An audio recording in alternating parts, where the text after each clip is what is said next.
It was late September when Thomas Erickson began building his cabin, long before the harsh winter storms of 1880 would descend on Dakota Territory. The others laughed, calling it foolish, a waste of time and money. But as the blizzards roared in, it was his crazy design that would save more lives than anyone could have imagined.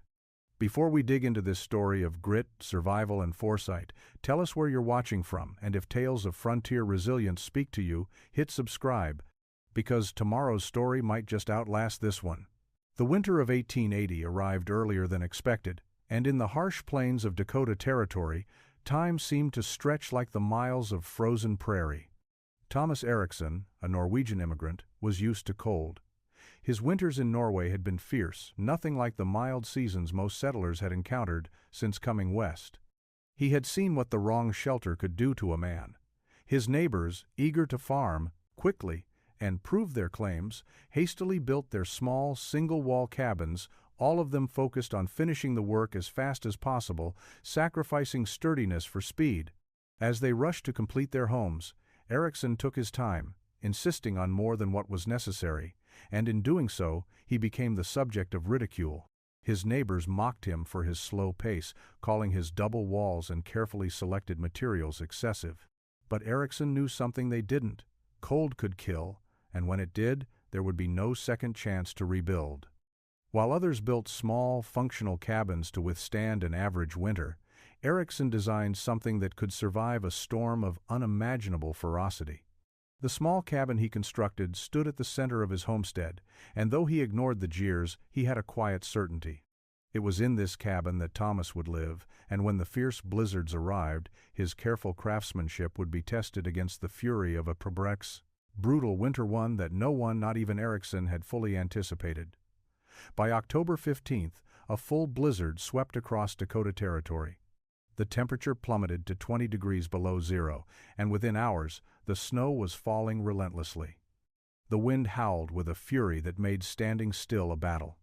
As the storm raged outside, most settlers huddled in their cabins, shivering by the fire, their homes creaking and groaning under the weight of the storm.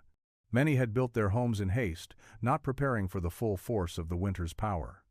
The poorly chinked walls and weak roofs let in the biting cold. Fuel, firewood, and warmth became scarce, and by the time the storm finally calmed 3 days later, those settlers who had rushed to build were paying the price. But Thomas Erickson's cabin stood. It was warmer inside than any of the nearby cabins, and the thick walls held up under the battering wind and snow. The double-thick walls, the sawdust insulation, and the stone foundation all worked together to keep the cold from seeping in. Erickson's careful construction allowed the cabin to retain heat, keeping it warm even as the world outside froze. His neighbors, trapped in their ill-prepared homes, were forced to burn anything they could find to keep the fire going. Some barely made it through, and a few didn't make it at all. Erickson spent the next several months not just surviving but offering help. His cabin, a beacon in the storm, became a refuge. As more settlers found their homes inadequate, they sought shelter in Erickson's cabin. He welcomed them, shared his firewood and food, and for the first time, his foolish design proved to be the very thing that saved lives. The blizzards did not end with October. November brought another round of snow and wind, even more intense than the first. The snow drifted so high that many families couldn't make it out of their homes, and supplies dwindled rapidly. Stores ran out of flour, sugar, and kerosene, and with the railroad tracks buried, no trains could deliver supplies. Families rationed what little food they had left, and many began to starve. Without the trains to deliver vital provisions, entire towns were isolated, their survival dependent on the strength of their homes. Through it all, Thomas Erickson's cabin remained a symbol of resilience. The inside of his cabin was warm, the fire always crackling in the large stone fireplace that Erickson had built with his own hands. The snow continued to fall, and as the cold dug its claws deeper into the land, the cabin that had been mocked became the place of refuge for families stranded by the storms. Erickson's decision to build for the worst, even when it wasn't necessary by everyone's standards, proved that his foresight had been more than just stubbornness, it had been a matter of survival. But the hardships of the winter were far from over. The true test would come when Erickson's neighbors, who had once laughed at his caution, began to realize the true cost of their rushed decisions. It wasn't just about surviving the storm. It was about the long, drawn-out winter that followed a time when the prairie would freeze and leave nothing but the most solid, enduring structures standing. The long winter in Dakota Territory was wearing everyone thin.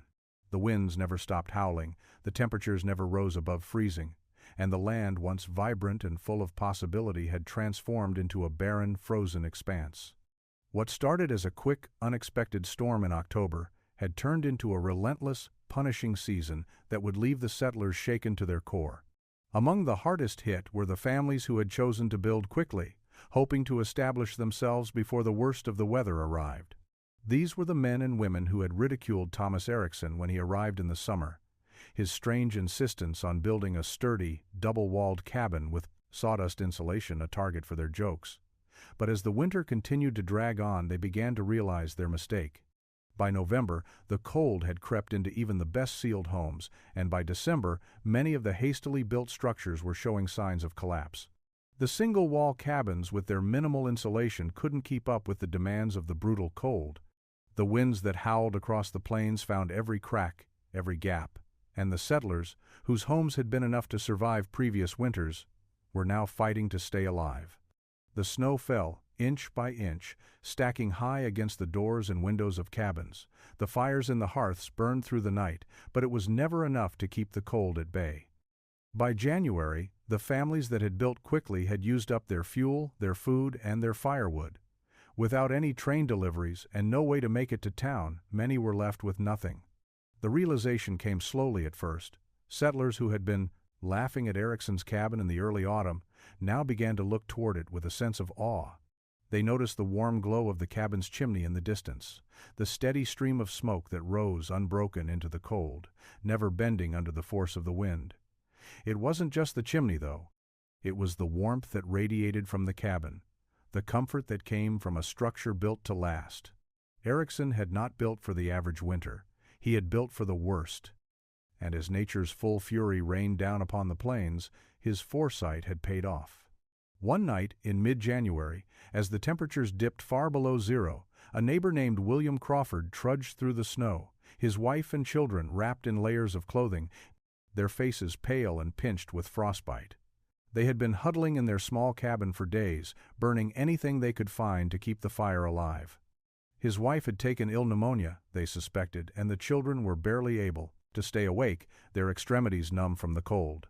The weather had become so fierce that Crawford couldn't even make it to town for help. He knew that his cabin would not survive another storm. The small, poorly built structure had shown its weaknesses in the worst way. Crawford had heard the stories of Erikson's cabin, how it had stayed warm during the first snowstorm, how it had become a sanctuary for families who had nowhere else to turn. In desperation, he changed course, steering his sled toward the smoke rising from Erikson's chimney. When he arrived at the cabin, he found the door already open before he could knock. Erikson greeted him with the calm, quiet warmth that had always defined his character. His wife, Ingrid, was already tending to the children, wrapping them in blankets and offering them food. The fire in the hearth burned strong, and the air inside was thick with warmth, in stark contrast to the biting wind that still raged outside.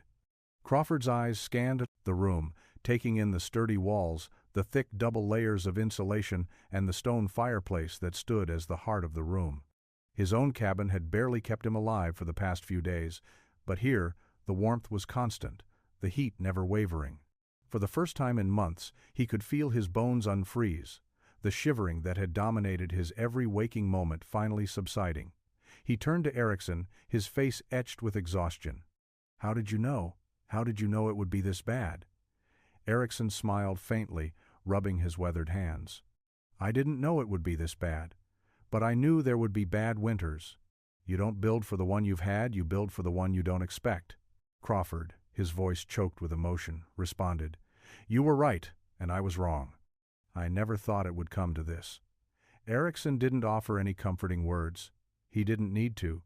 The warmth of his cabin, the presence of his family, and the unspoken bond of survival said everything that needed to be said. Crawford's cabin had not only failed him, it had failed his family, and Erikson's meticulous planning had saved them all. Over the following days, more settlers came to Erikson's cabin, seeking shelter from the storms. They came in droves, each bringing their own sorrow and regret for not having built as carefully as Erickson had. Some of them had seen loved ones fall ill or freeze to death in their inadequate homes. Others were just trying to make it through the storm. But Erickson's cabin, the one that had been ridiculed as a waste of time and resources, stood unyielding, a silent testament to the importance of planning for the worst. As spring slowly arrived, bringing with it a thaw to the frozen Dakota Territory, the survivors of the great blizzard of 1880 were left to assess the damage, both to their homes and to their spirits. The long, harsh winter had taken its toll, not just in terms of lost lives, but also on the settlers' view of the land and their place in it. Where once there had been a sense of unchecked optimism, the hope that a quick, inexpensive cabin could weather the occasional storm there, now lay a deep understanding of the land's power. For many, this winter had been a brutal lesson, and for one Norwegian immigrant, Thomas Erickson, that lesson became his legacy. Erickson's cabin, the one that had been mocked by so many, was now the symbol of survival and foresight. His slow, meticulous approach to building had not only endured the storm, but had become a beacon of resilience for those who had failed to prepare. Word of his cabin's success spread quickly across the plains. The settlers who had survived, many of whom had barely managed to keep their homes warm, came to see for themselves what had made Erickson's cabin different. His simple, deliberate construction, double walls, sawdust insulation, a stone foundation was now seen as a model for future homesteads. While many of the homes around him had been barely functional during the winter, Erickson's cabin stood firm, a testament to the idea that survival didn't come from building quickly or cheaply, but from building with the foresight to prepare for the worst. The settlers who had built hasty homes began to see the cracks in their walls, the gaps in their chinking, and the cold creeping into their homes, just as they had during the winter. In the months that followed the storm, Erickson became an unlikely authority on building and survival. Settlers who had once ridiculed his approach now sought his advice. They came from miles around, hoping to understand what made his cabin so strong, so impervious to the storm's fury. Erickson welcomed them, not with pride, but with the quiet humility that had always defined him. He shared his knowledge freely, explaining the principles behind his cabin's design, the importance of a solid foundation, the need for insulation that would hold up against the cold, and the strength of a structure built to endure the harshest conditions. "I built not for the winter we had," he would say, "but for the one we didn't expect." His teachings became foundational for future settlers. The idea of building for the worst, not just the expected, took hold. The settlers who had rushed to complete their homes now realized that taking time, making the right choices, and thinking ahead were not luxuries but necessities. They had learned the hard way that the frontier wasn't a place where you could rely on luck or the trends of the past. Erickson's own life, though marked by hardship, was now a story of quiet victory. He had built his cabin not just for himself, but for others. His careful construction had saved lives, offered refuge, and provided a place of warmth and safety when all seemed lost. He had become, in a way, a teacher not through grand speeches or boastful claims, but through the simple fact that his cabin had withstood the worst nature could throw at it. But Erickson's legacy extended beyond just his cabin. His philosophy of building with care, with an understanding of the land, became a guiding principle for those who followed. As more settlers arrived in the Dakota Territory, they no longer rushed to build. They took their time, selecting strong materials, insulating their homes, and ensuring that their structures could survive the harsh winters that could, and did, come. Erickson had shown them that the best way to live in such an unforgiving land was not to fight against it, but to work with it, to build in harmony with the environment, using what nature had to offer rather than ignoring it. In the years that followed, Thomas Erickson's cabin became a well-known landmark in the region. It wasn't just a house, it was a symbol of survival, a reminder that sometimes the greatest strength lies not in quick decisions but in the patience to do things right. The settlers who came to view the cabin understood that Erickson's success was not just about the materials he had used, but about his understanding of what it meant to live in a place where survival wasn't guaranteed. He had built with purpose, with care, and most importantly, with the wisdom that came from knowing that nature could be unpredictable, merciless, and unforgiving. In the end, Erickson's cabin outlasted many of the settlers who had mocked it. His quiet resilience became part of the fabric of the Dakota Territory's history. The lessons of the hard winter, and of Erickson's careful preparation, would carry forward for generations. When the cabin was finally dismantled in 1950 to make room for a larger home, its legacy remained. The hearthstone from the cabin was preserved and became a monument to the ingenuity of one man who had built not just for himself but for the future.